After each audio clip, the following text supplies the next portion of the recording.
अस्सलाम वालेकुम जी। तो दोस्तों वेलकम हो चुका है, आप सबका स्वागत हो चुका है क्रिक कॉमेडी की एक और एपिसोड में। आप सभी को दिल को था गहराइयों से हम आपका स्वागत करते हैं और आपको भाईजान पधारते हैं, आपको मैं कह रहा हूँ बुलाते हैं सबसे पहले पाकिस्तान में। पाकिस्तान से शुरुआत करते हैं क्योंकि हम लोग जो है वो जरा पाकिस्तान से ही क्रिक कॉमेडी की शुरुआत करें तो ज्यादा बेहतर रहेगा। भाईजान पाकिस्तान की तरफ ध्यान करें तो हमें नजर आते हैं इफ्तिखार अहमद, जो कि गर्मी की शिद्दत में मजीद गर्मी का तापमान जो है, क्या कहते हैं भाई उसको, टेम्परेचर, तमपान, भाई क्या बोलते हैं उसको इंडिया में, हिंदी में क्या बोलते हैं यार, मुझे वो तमपान तपमान भाई मुझे समझ नहीं आ रहा इसका। इसको जो भी बोलते हैं भाई ठीक है, तुम लोग समझ लेना। लेकिन टेम्परेचर को मजीद बढ़ावा दे रहे हैं अपनी हॉट लुक्स के साथ। जी हाँ, मेरे चाचा इफ्ती जानी जो हैं वो भाईजान आजकल नजर आ रहे हैं आपको शर्टलेस किस्म की पावर हिटिंग करते हुए। मेरा दोस्त शर्ट पहन के भी जहमत नहीं कर रहा भाई, क्योंकि भाई के सिक्स पैक दिखने चाहिए, जो कि वीडियो क्वालिटी के हिसाब से दूर से फैमिली पैक ही लग रहा है। इफ्ती भाई इस पे आपको जरा काम करने की जरूरत है। लेकिन दोस्तों मेरे दोस्त की ये जो वीडियो थी सोशल मीडिया पे एकदम से ऐसा वायरल हो गई और कोई जो है वो चाचा की फिजिक को देखकर जेलस हो रहे हैं भाई लोग। ये तुम लोग जेलस होके मीम्स बना रहे हो ना मेरे चाचा के ऊपर है। इफ्ती चाचा को भाई सब पता है, इफ्ती मैनिया नोज एवरीथिंग। अब ये आप भी कह रहे होगे कि भाई ये इफ्ती चाचा को क्या हो गया, ये एकदम से शर्टलेस किस्म की पावर हिटिंग इनमें कहां से दिखने लग गई है भाई। तो जानी ये असर है भाईजान, अभी अभी थाईलैंड होकर आए हैं इफ्ती जानी, मेरा दोस्त अभी अभी थाईलैंड की सैर कर कर आया है, तो भाई थोड़ा सा तो असर दिखेगा ना आपको यहाँ पे है। इफ्ती भाई कोई नहीं, आप लगे रहो, ये दुनिया का यही काम है। आप अगर शर्ट उतार के आ गए हो तो ये आपका पजामा खींचने की कोशिश करेगी। आप अगली मर्तबा फुल ऑन भाई, हाँ फुल ऑन सब कुछ उतार के आओ, फिर पावर हिटिंग करो, फिर देखना लंबे लंबे छक्के जाएंगे। ऐसे शर्ट्स का बोझ आता है भाई, शर्ट्स पहन के मुश्किल हो जाता है ना पावर हिटिंग करना। आपने बिल्कुल ठीक डिसीजन लिया है। खैर दोस्तों अगली खबर की तरफ बढ़ते हैं, जहां खबर यह आ रही है कि कोचेस पाकिस्तान के जो है वो एक बार फिर से बदल दिए गए हैं।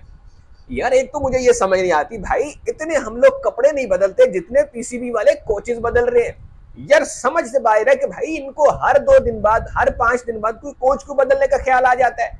तो यार एडी केड़े तुसी कोई प्ले बॉय बने हुए हो हैं, पीसीबी भी प्ले बॉय वाला किरदार अदा कर रहा है, जो हर हफ्ते कोई नई लड़की की तरफ पीछे पड़ा होता है ना कि भाई हाँ हाँ मेरी इसके साथ मैचअप हो जाए, इसके साथ दोस्ती हो जाए। पीसीबी के हालात यही है भाई, ये कभी किसी को निकालते हैं, फिर कभी किसी को ले आते हैं, फिर इनको नया बंदा चाहिए होता है, फिर नया चाहिए होता है। अब जनाब खबर यह आ रही है कि मसरूर अहमद जो कि पाकिस्तानी थे और पाकिस्तान के फील्डिंग कोच थे और इनकी बड़ी सक्सेस है भाई पाकिस्तान की क्रिकेट में, अंडर 19 लेवल पे इन्होंने बड़ी कोचिंग की हुई है भाई, पाकिस्तान शाहीन्स की बड़ी कोचिंग की हुई है, तो ये बड़े काबिल बंदे हैं।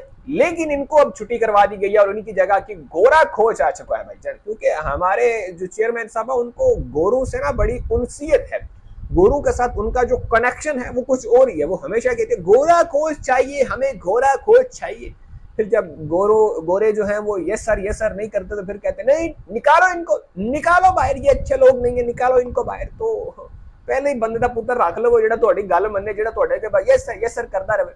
लेकिन दोस्तों क्या ही किया जा सकता। दूसरी खबर जो है वो एक और कोच चेंज की है, वो है जी उमर गुल।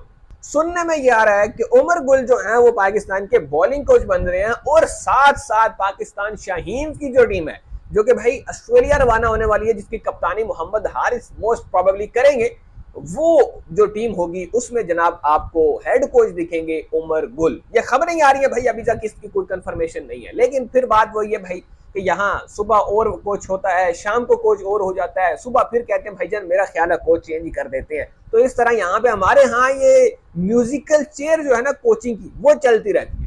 इसके अलावा दोस्तों इंग्लैंड के मैदानों पे पहुंचे तो एक अनहोनी हो चुकी है इंग्लैंड में, जो कभी नहीं हुआ, जो इतने अरसे से कभी नहीं हुआ, वो काम हो चुका है और वो है बेन स्टोक मेरा दोस्त गोल्डन डक पे आउट हो गया। भाईजान दिल टूट्स, बहुत सारे दिल जो हैं वो टूट चुके हैं इसके बाद कि इंग्लैंड का जो कप्तान है वो अंडे पर कैसे आउट हो गया, और वो भी गोल्डन अंडे पे भाईजान, मतलब सुनहरी अंडे पे आउट हुए हैं मेरे दोस्त। पहली गेंद पे आउट हो जाते हैं और उसके बाद ये खबर फैल जाती है कि भाई ये तो कोई अरसे बाद हो चुका है, दहाइयां गुजर चुकी हैं इस चीज को कि बेन स्टोक ने ऐसे आउट हुआ हो। ये मेरे ख्याल में ये बंदा कैरियर में पहली दफा ऐसे आउट हुआ है। मतलब यार ठीक है, नेक्स्ट लेवल यार, ये बहुत बड़ी अचीवमेंट है, बहुत बड़ी बात है, कोई खिलाड़ी कभी आउट ना हुआ हो।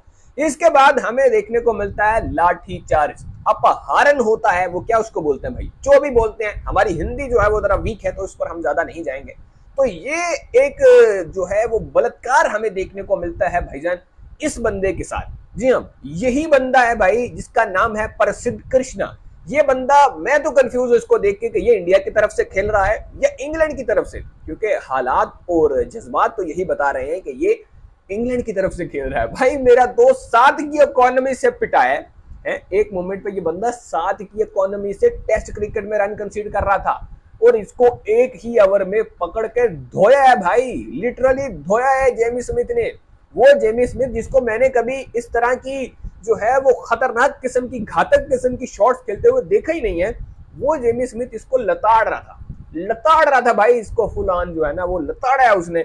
और फिर ये बंदा जो है वो खैर खेल तो ये इंग्लैंड की तरफ से रहा, इंडिया की तरफ से नहीं खेल रहा भाई। चाहे ये विकेट विकेट ले लेना तो वो खुद ही इसको विकेट दे देते हैं कि यार चलो ये ना हमारा जासूस है तो जरा पकड़े ना जाए ना, तो इसलिए वो इसको विकेट विकेट थमा देते हैं। अदरवाइज ये बंदा पक्का इंग्लैंड की तरफ से खेल रहा है। पिछले मैच में भी हरवाने में भी माशाल्लाह से भाई का काफी किरदार रहा है और इस मैच में तो भाई का रोल साफ नजर आ रहा है ना सबको। है भाई ने एक ही ओवर में जो पिटे हैं भाई वो सबको ही नजर आ रहा है। खैर दोस्तों आगे बढ़ते हैं जनाब। तो आगे आपको नजर आता है स्टोकी मेरा दोस्त जो है वो एक बार फिर से लड़ पड़ा है। बेन स्टोक्स इस बार आपको सड़कों के ऊपर, नाइट क्लब के बाहर लड़ते हुए नजर नहीं आ रहे, बल्कि इस बार इनके फड्डे होते हैं भाईजान मैदान के अंदर, ग्राउंड के अंदर। एक खतरनाक किस्म की फाइट वाला माहौल बन जाता है जब जनाब यशस्वी जायसवाल आउट होते हैं। भाईजान बेन स्टोक का गुस्सा जो है वो आजकल, मैं समझ रहा था बंदा शांत हो चुका है, क्योंकि आजकल ये बंदा खड़ा होकर बस ना वो केन विलियमसन की तरह स्माइलें दे रहा होता है और कोई वो ना एग्रेशन नहीं दिख रहा होता बेन स्टोक में। लेकिन आज मेरा दोस्त जो है वो अंडे पर आउट हुआ था और उस चीज का गुस्सा उसमें अभी तक खन्नास बन के भरा हुआ था और वो कह रहा था भाई आज मेरे नाल को बंदा पंगा ना लियो। उसने पहले ही अपनी टीम को कह दिया था कि यार आज मेरे नाल को बंदा पुठी गल ना करे, मैं ओनू धर देनी 2-3 कान दे थले, फिर ना कहियो मैनू कि तू इंज करता तू वो करता। हाँ जी जनाब, तो इसके बाद होता कुछ यूं है कि यशस्वी जायसवाल बैटिंग कर रहे होते हैं और जोश टंग की एक गेंद जो है वो घूमते घुमाते सीधी जाके पैड पे लग जाती है और अंपायर साहब जो हैं वो जायसवाल को आउट दे देते हैं। अब जायसवाल को आउट तो दे दिया गया भाई, लेकिन जायसवाल साहब जाके चले गए डिस्कशन करने। अब जायसवाल और उनके जो साथी खिलाड़ी केएल राहुल हैं वो खड़े होकर डिस्कशन कर रहे होते हैं कि हाँ वो रिव्यू लिया जाए कि ना लिया जाए, हाँ भी क्या किया जाए। उनकी डिस्कशन के दौरान ही रिव्यू का जो टाइमर है वो खत्म हो जाता है। वो जो टाइमर चल रहा होता है ना 15 सेकंड्स का टाइम होता है जिसके अंदर आपको रिव्यू लेना होता है, वो खत्म हो जाता है और उसके बाद वो जो है वो इशारा देते हैं कि हमें रिव्यू चाहिए, जिसके ऊपर अंपायर जो बांग्लादेशी अंपायर हैं एसएस साइकत शायद उनका नाम है, तो वो कहते हैं ठीक है हम आपका रिव्यू कंसिडर करते हैं, हम ये रेफर कर रहे हैं।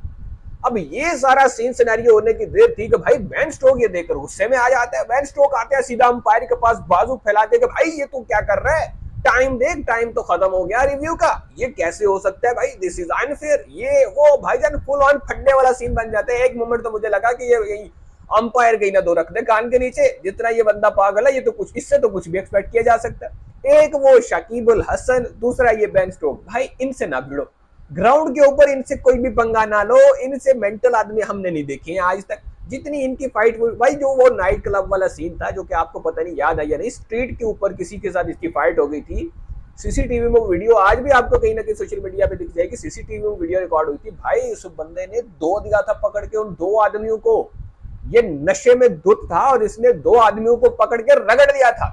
खैर ये सारा सीन सिनेरियो था। बहुत से लोग पूछ रहे थे भाई बेन स्टोक को हुआ क्या था, तो हुआ यही था भाई, एक तो भाई बंदा अंडे पर आउट हुआ है, कैरियर में पहली बार बंदा सिफर पे आउट हुआ भाई गोल्डन डक के ऊपर।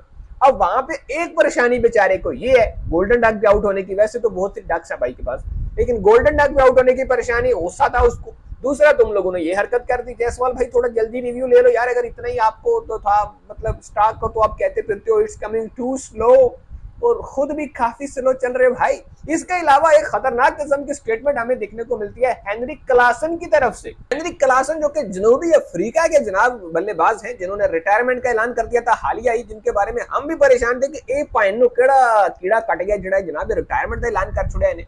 तो जनाब उन्होंने अब एक और जहर उगला है और कहते हैं भाई मेरे ख्याल से ओडीआई क्रिकेट को तो खत्म ही कर देना चाहिए, बायलैटरल को खत्म। और भाई तुझे ना खत्म कर दे सबसे पहले है, वो तू खत्म हो जा भाई, तू जा चला जा, ठीक है तूने क्रिकेट छोड़ दिया, रिटायरमेंट दे दी, जा हूं दफा हो जाके लीग शीट खेल पैसे कमा। भाई तू क्रिकेट को क्यों नुकसान पहुंचा रहा है? हम लोग तो यहाँ पे test cricket ball by ball बैठ के देख रहे हैं, हम तो टेस्ट क्रिकेट नहीं छोड़ना चाह रहे और तू कह रहे क्रिकेट भी खत्म कर दियो। और खेलोगे क्या, ये T20 खेलोगे? T20 खेलोगे भाई जिसमें ना कोई डंग है ना कोई रंग है। यकीन करो भाई, T20 क्रिकेट में वो फ्लेयर आ ही नहीं सकता जो ये टेस्ट क्रिकेट देती है आपको। जो मजा टेस्ट क्रिकेट देखने में आता है, जो क्रिकेट फैंस हैं वो ये बात मेरे साथ एग्री करेंगे कि भाई टेस्ट क्रिकेट एक डिफरेंट किस्म की चीज है। T20 क्या है भाई, मतलब 2 घंटे में मैच खत्म हो रहा है भाई। क्या T20 है, ना कोई मजा ना कोई स्वाद। ये है भाई असल मजा, जहां पे पेशेंस का पता चल रहा है। अब देखो ना भाई, सुबह मैच शुरू होता है, इस मैच में हाईज एंड लोज देखो। तीसरा दिन मैच शुरू होता है, इंग्लैंड वर्सेस इंडिया मैच शुरू हो रहा है भाईजान। पहले घंटे के अंदर अंदर इंडिया हावी है, 2 विकेट्स गिर गई भाईजान, मजीद 5 खिलाड़ी आउट, 80-70 स्कोर है भाई। इंडिया ने पकड़ लिया गर्दन से। क्या उसके बाद कमबैक देखने को मिलता है इंग्लैंड की तरफ से।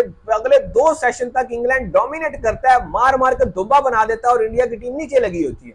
फिर विकेट गिरती है हैरी ब्रूक की लास्ट सेशन में, इकट्ठे साथ ही भाई 5-10 मिनट में मेरे ख्याल में 4-5 विकेटें गिराती है टीम इंडिया, और इंडिया हावी। इंडिया फिर से मैच में वापस। वो ये जो फ्लेयर है ना, ये आपको T20 में दिखाई नहीं देता भाई। ये चीज यहीं पर देखने में मजा आता है और यहीं पे आपको वो क्वालिटी दिखती है। तो इस वास्ते एंथनी क्लासन भाई थोड़े ते मैं जरा डिटेल नाल गल करांगा, लेकिन तुसी जो है ना जुबान संभाल के इस्तेमाल करो।